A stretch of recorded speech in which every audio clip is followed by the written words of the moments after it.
Nous sommes toujours sur les ondes de Variance FM dans l'émission Des idées et du goût et il est grand temps de recevoir la prochaine invitée de la soirée. Il s'agit de Eri et elle va nous présenter la maison du Koji. Bonsoir Eri. Bonsoir Jérémy. On est ravis de vous avoir avec nous au micro de Variance FM.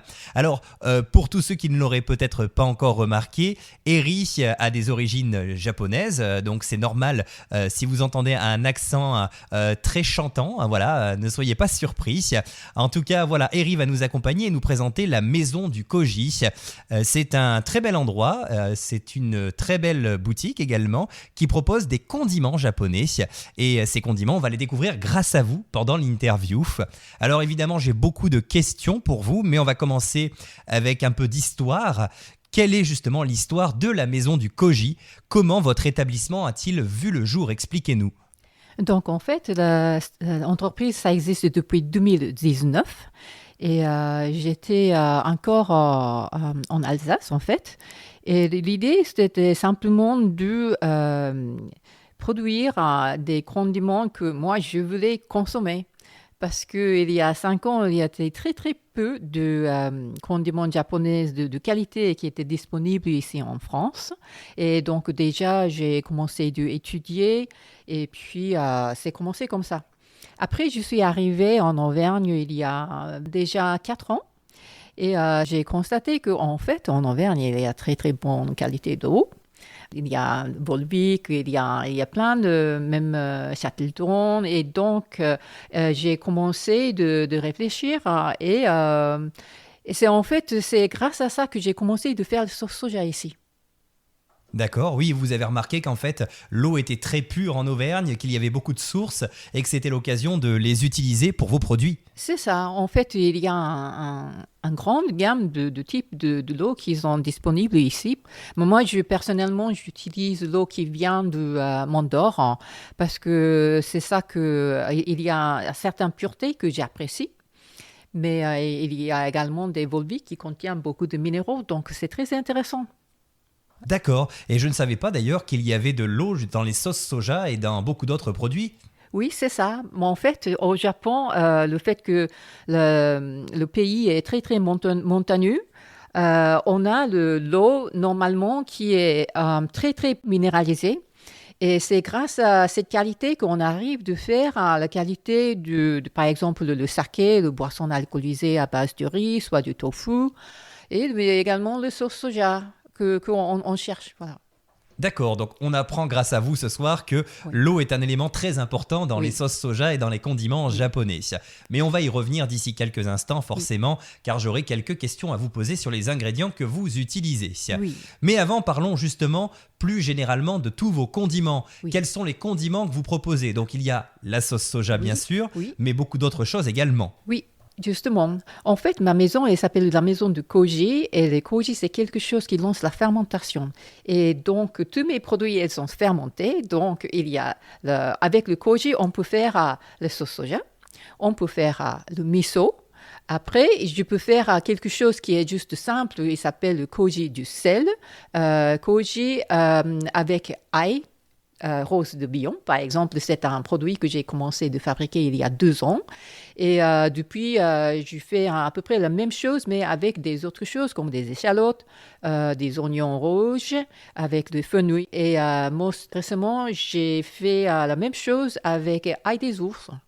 Ah oui, d'accord. Donc, vous avez marié pas mal d'ingrédients avec ce fameux Koji, alors. C'est ça. D'accord. Et alors, est-ce que vous pouvez nous en dire un peu plus sur le Koji ? Qu'est-ce que c'est finalement ? C'est une sorte de champignon, c'est ça ? C'est ça. C'est un champignon microscopique. Et en fait, c'est une moisissure. Donc, la moisissure nationale du Japon, c'est déclaré par la société de brassage au Japon. Donc, le Koji, c'est quelque chose qui lance la fermentation. Parce que nous, on travaille avec des céréales et des légumineuses. Quand on parle de la fermentation, par exemple, en France, l'exemple facile, c'est le vin. Vous prenez un raisin et donc vous avez déjà du sucre et de l'eau qui est disponible en intérieur. Et extérieur du pot, il y a toujours énormément de levure. Donc, dès que le raisin est écrasé, ça lance la fermentation.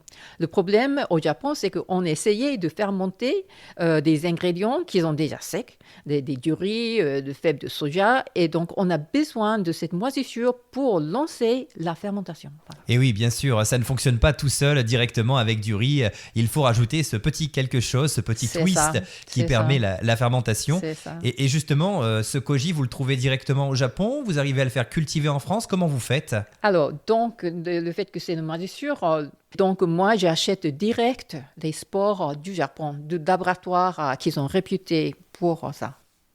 D'accord. Et donc, ce koji, vous le mariez avec des ingrédients locaux, justement, et on retrouve notamment parmi eux donc la lentille, mais bien d'autres. Alors, est-ce que vous pouvez nous parler de ces ingrédients locaux que vous utilisez? Oui. Donc déjà, je travaille avec pois blonde de Planès, qui pousse autour de Saint-Flour. Également, lentilles blondes. Et puis, pour les blés, je choisis de travailler également, par exemple, le blé rouge de Bordeaux, blé poulard d'Auvergne. Ce sont des anciens blés. Donc, je travaille toujours avec des anciens blés aussi. Pas seulement pour chercher quelque chose d'intéressant gustativement, mais également pour le côté de la santé. D'accord, oui, parce que ça a de vraies vertus en fait d'utiliser des céréales comme celle-là. Oui, c'est ça. Et oui, bien sûr. Et ces céréales sont en quelque sorte un peu oubliées, donc j'imagine que vous êtes contente aussi de les remettre un peu au goût du jour finalement. Oui. Oui, c'est très difficile en fait de chercher les producteurs en fait. Par exemple, si on prend l'exemple de pois blonde de Planès, ça a été quelque chose qui était en train de disparaître. Et c'est grâce à Michel Bras qui a travaillé avec un agriculteur que ça a été un petit peu ressuscité. Mais quand même, c'est quelque chose, c'est un légumineuse qui est vraiment méconnu, même en Auvergne, et parce qu'il y a très très peu au niveau de quantité. Et oui, bien sûr. Et puis c'est vrai qu'on n'est pas trop habitué à en manger malgré tout. La lentille blonde, elle existe, c'est vrai comme vous le dites, mais Oui. on n'en mange pas si souvent que ça. Donc voilà, c'est bien de les utiliser pour des produits comme les vôtres, tout simplement. Et alors, on va parler aussi un petit peu d'outils. Quels sont les outils que vous utilisez pour fabriquer vos condiments? Tout d'abord, il faut être hygiénique. Donc sanitaire, c'est quelque chose qui est très important. De contrainte avec la fabrication de sauce soja et de miso et le fait qu'il y a beaucoup de sel dedans. Donc, on ne peut pas travailler juste avec par exemple, inox normal. On ne peut pas travailler avec des plastiques non plus. Il y a des gens qui travaillent quand même, mais si on voudrait être un puriste, plastique et du sel, ça ne mélange pas très très bien. Voilà. Eh oui, bien sûr. Ça produit certaines toxicités qu'on sent vraiment. Et donc, au Japon, en fait, traditionnellement, on a travaillé toujours avec les bois. Le fait qu'il y a du sel. Et c'est compliqué de travailler parce qu'on travaille, c'est vraiment le monde de micro-organismes. Donc, au niveau de la fermentation, pour ne pas attirer des mauvais acteurs, il faut être très, très judicieux, il faut être conscient, il faut toujours travailler de façon très, très soigneuse. Ça rend un résultat beaucoup plus intéressant. Par exemple, au niveau des tonneaux, je travaille avec des tonneaux en fût de chêne qui étaient fabriqués dans la forêt de Tronchet, par exemple. Et donc voilà, c'est un contraint, mais en même temps, c'est une façon de faire la fermentation naturelle. Voilà. D'accord. Et j'imagine que l'utilisation du bois justement avec ces tonneaux, Oui. Ça donne également un goût assez particulier finalement à vos condiments. Ça permet de développer des petites saveurs parce que le chêne doit donner un petit goût aussi assez sympa. Oui, au départ, je pense que ça va donner, et au fur et à mesure, l'idée, c'est qu'on va cumuler certaines variétés de micro-organismes. C'est comme du vin. Donc, vous allez faire la première année et vous allez avoir certains micro-organismes qui vont s'installer dans le bois. Et donc, deuxième année, vous allez avoir le même micro-organisme. Et au fur et à mesure, l'idée, c'est de garder des bons et ne pas pousser des mauvais. Voilà. Alors justement, puisque vous parlez de micro-organismes, Oui, on va maintenant parler de la partie vivant. Et oui, parce que vos produits sont réellement vivants pour le oui, coup. c'est ça. Et qu'est-ce que cela veut dire justement? Expliquez-nous un peu plus en détail. Donc, il y a deux choses. Il y a déjà le côté fermentation naturelle. Donc, par exemple, pour le miso, mais surtout pour le sauce soja, les industriels, il y a deux façons de travailler. Un, c'est pratiquement fermenter naturellement, mais il accélère la fermentation en ajoutant les chaleurs. Donc, par exemple, si on suit la courbe de température naturelle pour faire la fermentation de soit le sauce soja, pour le miso, ça va prendre un an, parfois un petit peu plus. Mais pour les industriels, ils ont une autre contrainte parce qu'ils ont investi énormément dans leur équipement. Donc, ils ont besoin de contrôler la production. Donc, les grandes qui font les choses correctement, ils vont faire la fermentation dans 6 mois. Ah oui, d'accord. Oui. Après, il y a des industriels qui vont ajouter des choses, notamment dans la sauce soja, pour accélérer la fermentation. Ils vont ajouter certaines chimiques, on va dire, pour accélérer la production. Ça veut dire c'est la dégradation qui s'installe dans même quelques jours. Après, quand il n'y a pas assez de goût, ils vont ajouter une autre enzyme, par exemple, ou des choses qui vont donner le goût. Voyez? Bien sûr, Et tout à fait. donc, ça, c'est la première chose. La deuxième chose, c'est je dis que mes produits, ils sont vivants parce que je ne pasteurise pas mes produits. Donc là, c'est une démarche très, très différente des autres.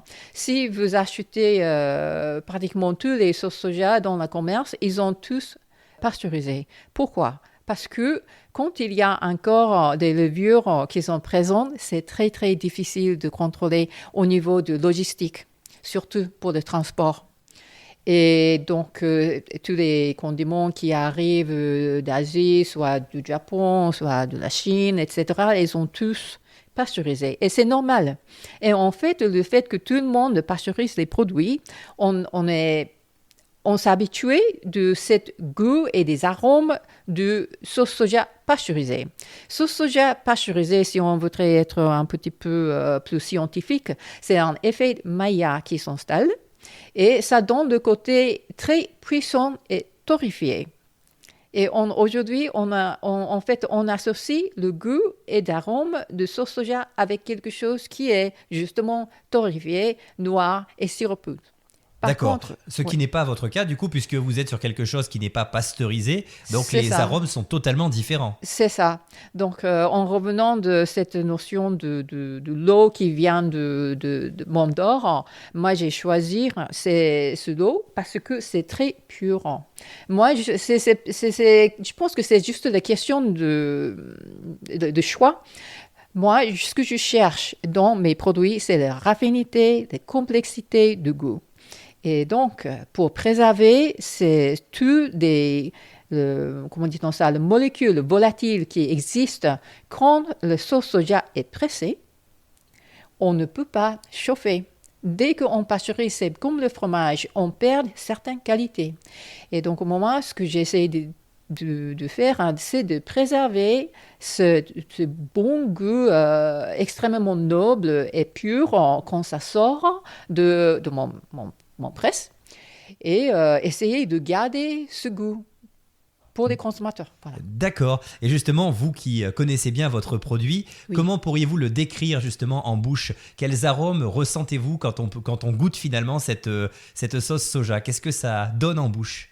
Alors déjà, il y a la complexité, il y a la subtilité, il y a le raffinement. Après, je pense que des arômes et le goût, c'est quelque chose qu'on ne peut vraiment pas décrire en mots. Et deuxièmement, moi, je propose aujourd'hui 5 variétés de sauce soja. Ah oui, Donc, elles sont chacun son caractère. Et voilà. Donc, je peux parler de chaque produit, mais voilà. Donc, ils sont vraiment différents. D'accord. Oui. Et qu'est-ce qui change justement par rapport à ces 5 variétés de sauce soja? Ce sont vraiment les goûts en fait. Et qu'est-ce qu'il y a à l'intérieur en plus dans ces 5 variétés? Oui, donc parmi les 5, en fait, il y en a qu'une variété qui est vraiment sauce soja. Sauce soja, ça doit normalement contenir les fèves de soja. Voilà. Et au Japon, on a la recette classique qui est faite avec moitié avec fèves de soja et moitié de blé. Moi, si j'ai fait le premier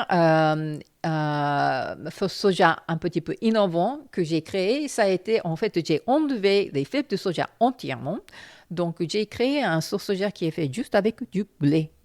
Et je travaille avec un ancien blé qui s'appelle le Corazon, qui contient beaucoup de protéines. Et donc, voilà, il y a un côté un petit peu scientifique pour arriver à avoir quelque chose que vous voudrez réaliser finalement, parce que quand même, c'est un an de fermentation. Donc, quand on essaie de faire quelque chose un peu expérimental, on ne peut pas avoir de résultats jusqu'à la fin d'année. Donc, Oui. c'est un peu compliqué, mais quand même, avec la notion de la science, on peut faire un certain choix. Donc, voilà, donc là, ça a été la première chose que j'ai fait. Après, j'ai commencé de remplacer des fèves de soja avec des autres légumineuses. Donc là, justement, j'ai fait des expériences avec pois blanc de Planaise, des lentilles blondes. Et puis, ce que j'ai fait après, c'est de faire la double fermentation. Donc, double fermentation, c'est très intéressant. Double fermentation, ça veut dire, pour faire la sauce soja classique, c'est fermenté pendant un an.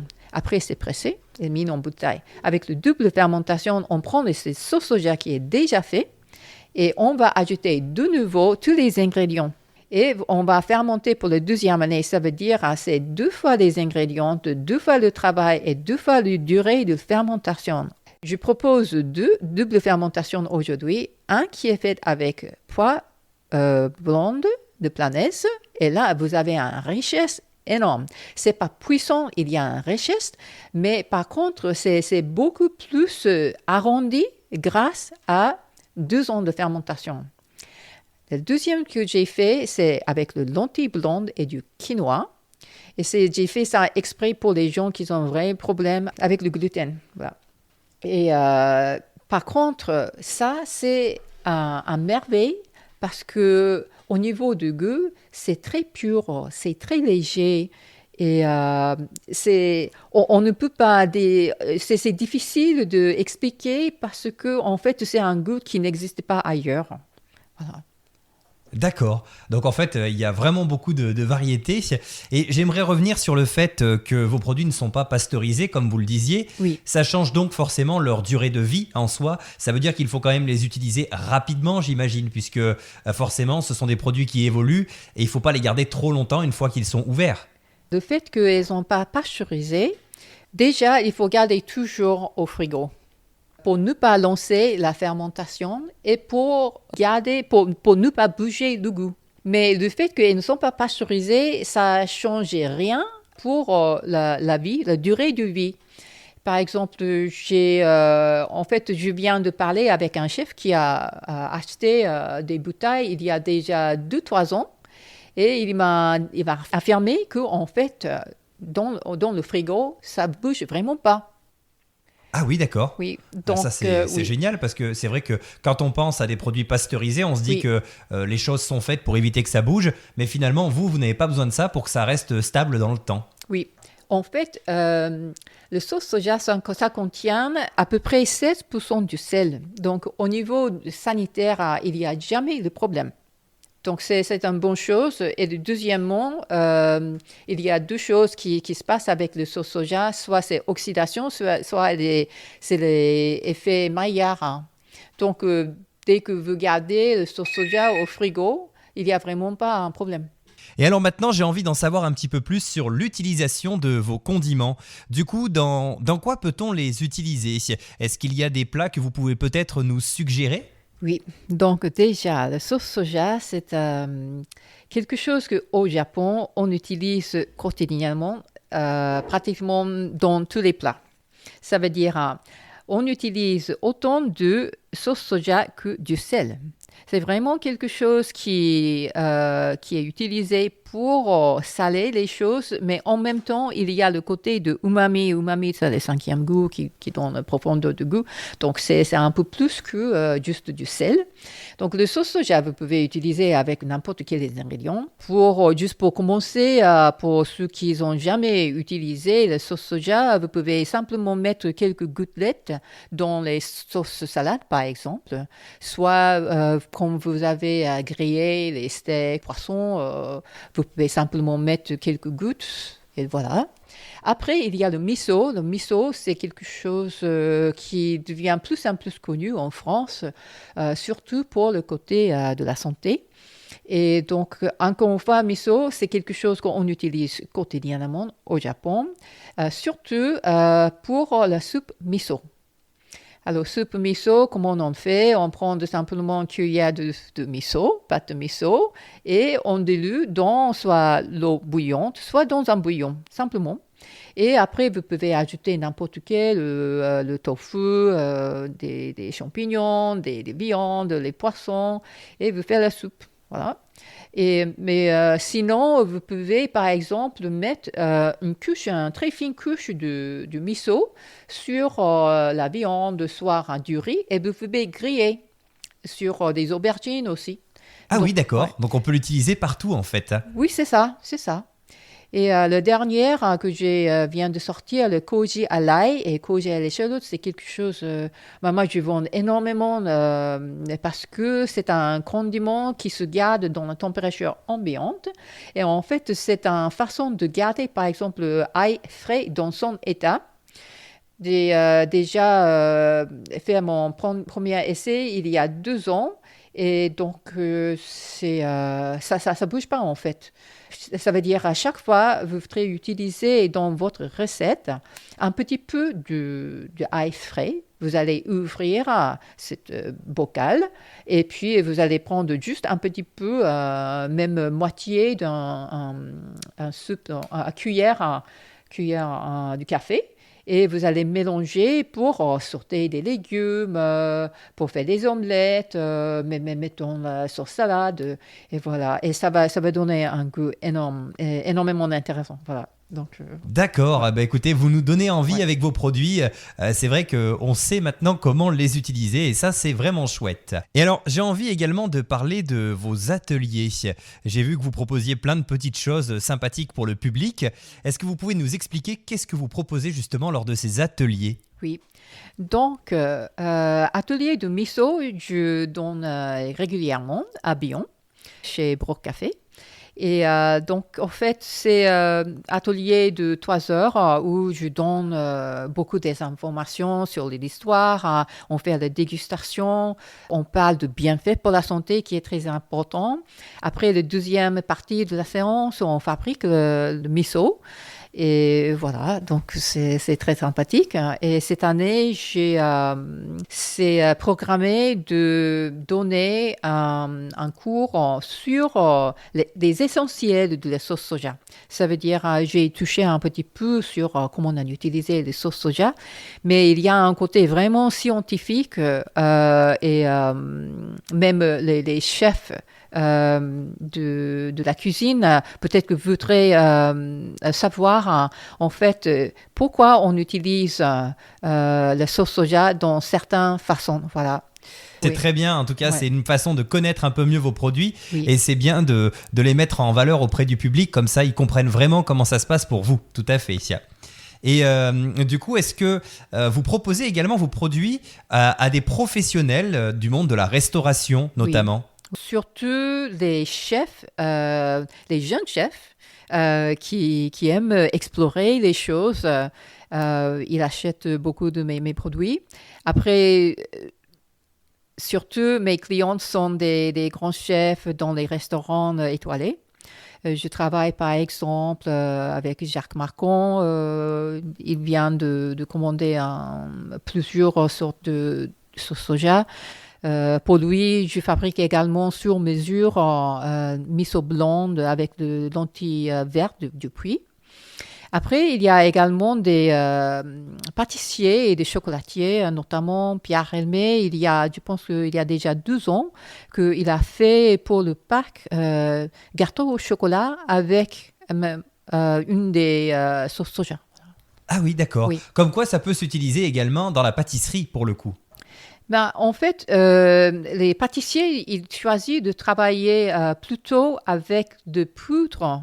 En fait, je propose les sauces soja en forme déshydratée parce que pour les raisons techniques dans le chocolat et le gâteau, on ne veut pas forcément avoir de l'eau. Et donc voilà, en forme de poudre, c'est plus facile à utiliser. Et en fait, j'ai commencé de faire ces poudres parce que j'ai constaté que quand les sauces soja, elles sont déshydratées, ils donnent des arômes qu'on ne trouve pas du tout dans la forme liquide.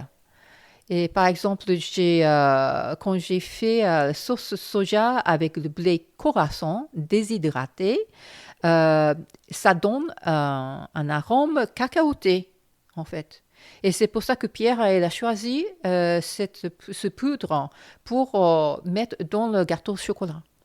D'accord. Ah ben, comme quoi, effectivement, on apprend des choses, vous voyez. Je ne savais pas que ça pouvait aussi se déshydrater et s'utiliser comme ça. Donc voilà, c'est une bien belle chose qu'on a appris. Merci à vous pour cette information.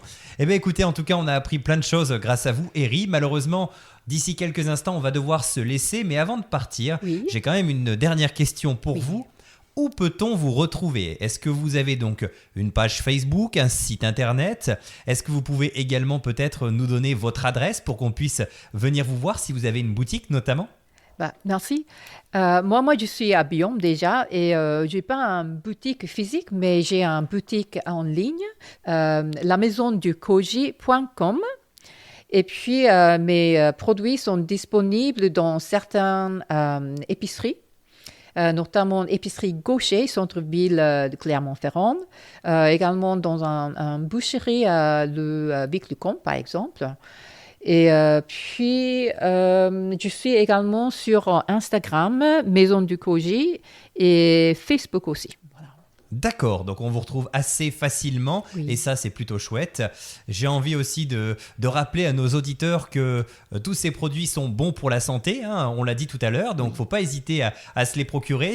Est-ce que vous pouvez peut-être nous donner juste 2-3 infos avant de nous laisser sur les bienfaits que ça peut avoir peut-être pour donner un petit peu envie aux personnes qui hésiteraient de se procurer vos produits? Oui, donc déjà le miso, c'est vraiment un superfood. C'est antioxydant, donc anti-vieillissement, anti-radiation et anti-cancéreux. Et même le sel dans le miso rouge qui a fermenté naturellement pendant plus qu'1 an. En fait, la molécule dans le sel, ça se transforme et au lieu d'être en cause pour la hypertension, c'est préventif. Donc le miso a énormément de bienfaits pour la santé.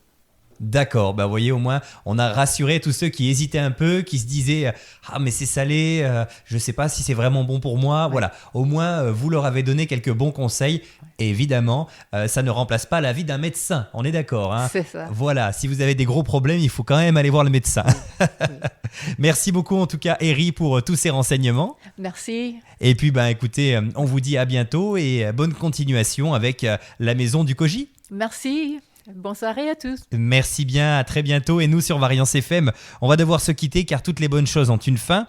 Merci à tous et à toutes de nous avoir suivis.